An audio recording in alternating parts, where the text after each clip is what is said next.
All right, Arn, a few more questions, and then we'll wrap up. Brian Fuller wants to know about Bobby's shoe collection, and he asked the following question. Did Bobby Eaton's shoe collection get sold off by his family? I bet you all thought he was crazy collecting shoes, but it seems like it was a good investment when you look at the market for them today with the internet and such.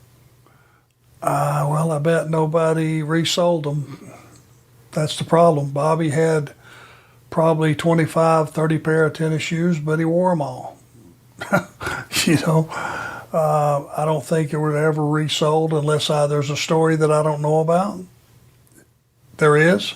No, I'm saying you would know better than us. So I just don't see Bobby as looking at it as a collector. He was just a guy that came from humble beginnings, much like myself, that suddenly found himself making enough money to buy any.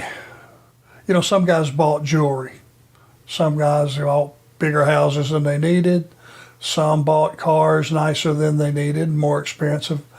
Bobby's thing was tennis shoes. And he found himself in a position to spend $100 on a pair of tennis shoes. I never spent $100 on tennis shoes in my life. That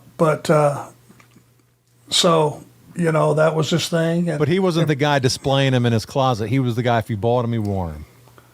That's right. Yeah. All right.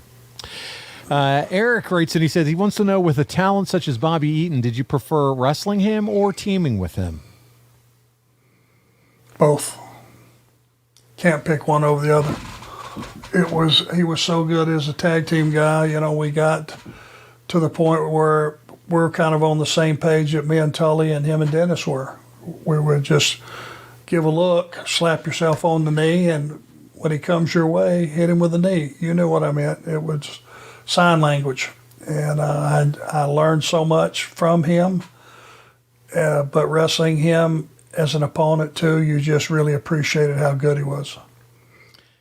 Lenny Botkin's going to wrap us up. He says, Ric Flair has many times said this was a low point for him as he lost his confidence when Jim Herd had no faith in him. Does Arn recall seeing this decline in confidence, and did Rick ever talk to him about it at this time?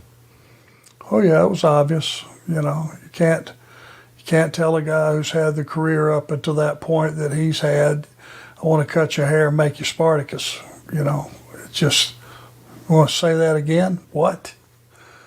And it just, you tell a guy that's on top of his game, that works as hard as Rick did at that time at getting everybody that he worked with over properly and doing all the things a champion should. You can't just reach in and Rick's thing, what was the thing that you noticed about Ric Flair? That white head full of hair. Yeah, that's gone. So you're going to eliminate that right off the get-go? Be like Elvis out there in Daisy Dukes and a turtleneck. Right. Yeah. For what? He needs his jumpsuit on. He needs his sunglasses on. You need the brand. The brand. That's what it's all about. The Flair brand. Be the guy. That's right.